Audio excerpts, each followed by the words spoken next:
Guys, just a quick follow-up from my post earlier, just regarding the lecture notes and the ones that I was selling after my lecture at the Blackpool Magic Convention. Yes, I've got my lecture notes, are 20 pages long, and it's basically the introduction to bubbles. The first 2 years or so of me getting into bubbles, what I found, and the way I like to present bubbles, and some little bits of information is in here.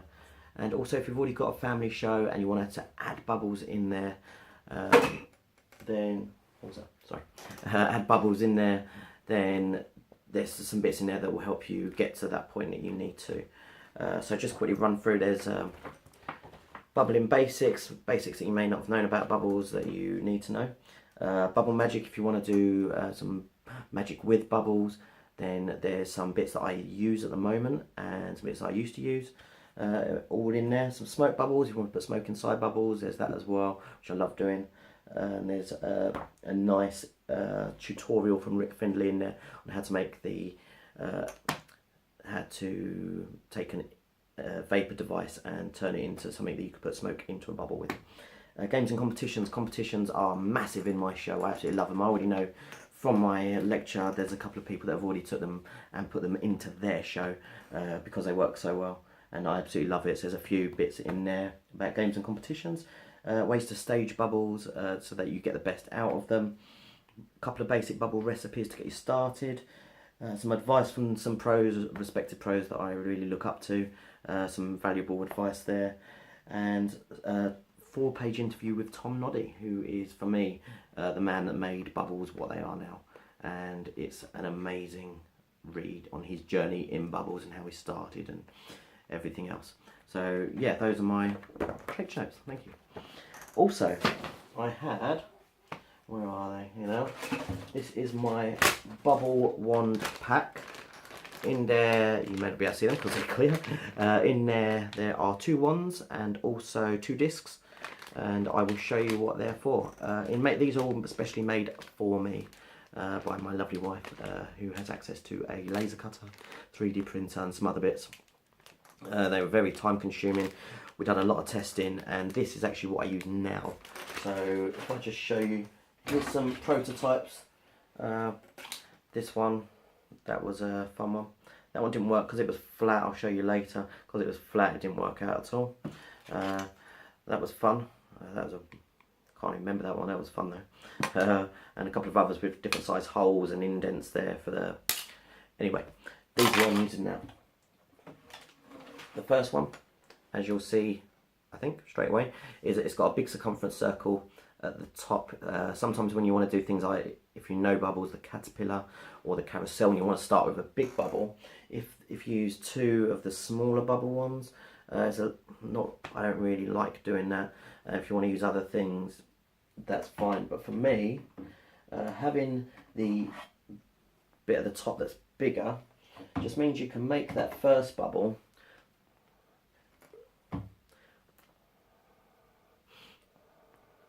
just that little bit bigger, which I really like. And obviously, and you'd go on and make your carousel.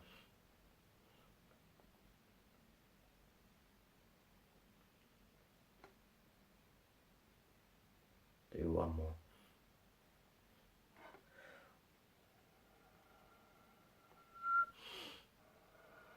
So yeah, if you want to make it a bit bigger, this is really good for that. And also you'll notice that, as I said earlier, this bit is actually angled upwards, because when it's flat, the bubble will actually travel along the handle, sometimes getting your hand wet. It makes the bubble just the wrong shape for what you want it to do. So the fact it's facing down, which means that bubble will never travel up that handle. It means it will always be excuse me, where you want it to be, which is perfect. And that's why I had them specially made, because that was one thing that I wanted. Also, you'll see that the hole in the middle is a really nice size for one of the games I have in my lecture notes. When you have the kids that blow the bubble, sometimes when you use the small ones, they completely miss it and they don't get any bubbles. Something too big, might not get it enough, but this is the perfect size for them to blow. They'll definitely get bubbles coming out, and because of the shape and size, they will actually get good size bubbles. coming out almost every time.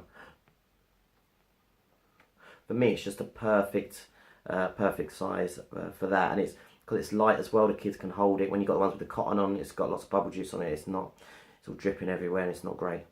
And last thing you'll notice, they're clear. Main thing for me is I see a lot of bubblers that have a lovely setup show, but they're using like a cheap plasticky toyish wand, which doesn't sit well with me at all. So it's clear, it's clean, and yeah, it's perfect for me. The second one is the same, but it's got a little hole in it, which means you can do the volcano. So the volcano, if you don't know, is where usually you have it on your hand to make a bubble with your hand, and then you put smoke inside the bubble. So let me just quickly do that for you. So you put smoke inside the bubble.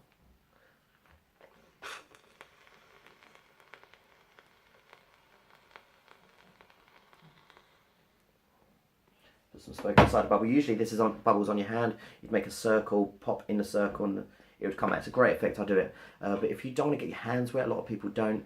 This has a hole in it, just a bit bigger than my little finger. So just do the top, and if you can see that, all the smoke comes out the top, which is a lovely effect, and it means that you don't have to get your hands wet, which is a bonus. Excuse me.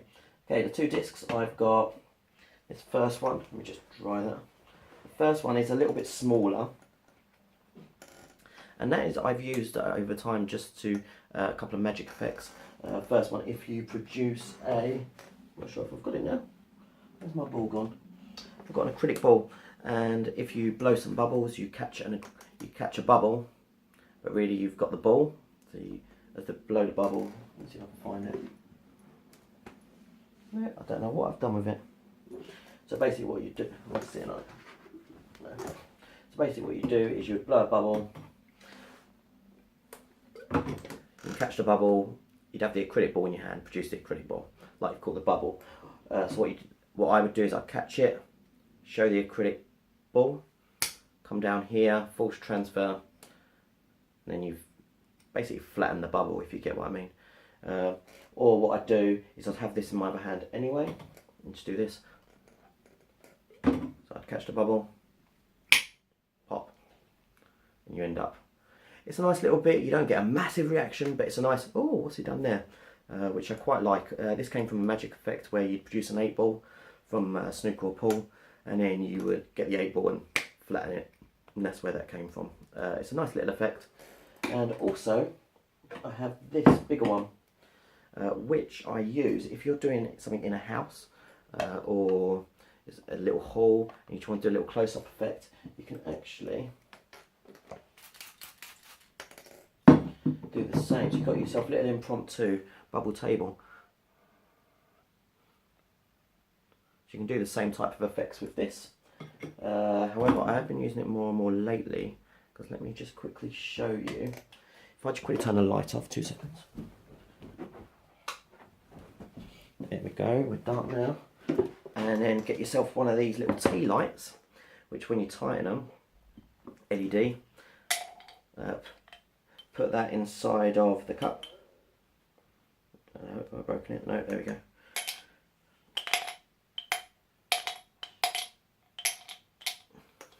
Of course, now's the time that it's not going to work. There we go. Perfect. Alright, so it goes on there. And then this disc goes on top. Make sure that's wet. And then, if I turn the light out, you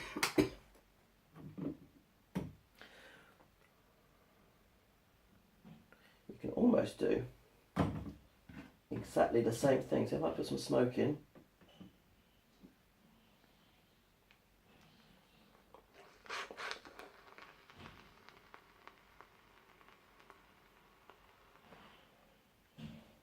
you got yourself your own little impromptu,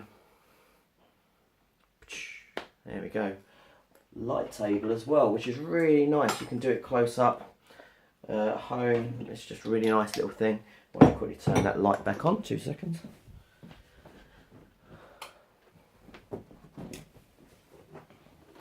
There we go. So there's something else which I've used. I want to pass on to you guys. Excuse me. Right, so Cost. At Blackpool I was doing the lecture notes. They were 20, and the bubble wands, they were 30, so that's 50, but together I was selling them as a pack for £40, which, so it works at about £20 each, which is quite good value, and I'm going to stay with that price, so it will be £40 for both, including postage, so you won't have to pay the postage. £40, you'll get both of these separately. They will be £20 and £30. If you are not in it, if you're in Europe, that's fine, still £40. If you're in America, I think it works out the bubble ones with postage are 35 and the notes are 25, and I would do both for 45 posted if you're in America. £45, I don't know what it is in dollars, I can work that out, I'm sure.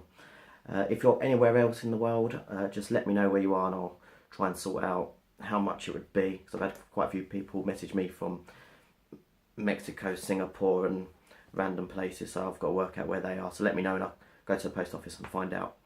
But yeah, sorry for the long video, but it's just easier for me to show you what I've got as opposed to just tell you. So yeah, that's what I've got. Hopefully if you do get them, you'll enjoy them. If there's any questions, feel free to message me. I'm usually about to give any advice, but myself, I've took a lot of advice from other people too, so I can always direct you into where I found my information. So yeah, thank you very much. If you did want to buy it, I am going to put something on my website to buy, but I'm so busy at the moment, so please message me and I'll give you my PayPal address, and then we'll sort out your address and everything and I'll get it sent out. So thank you very much. I'm going to stop waffling now, as I tend to do. But yes, thank you, and I'll see you later.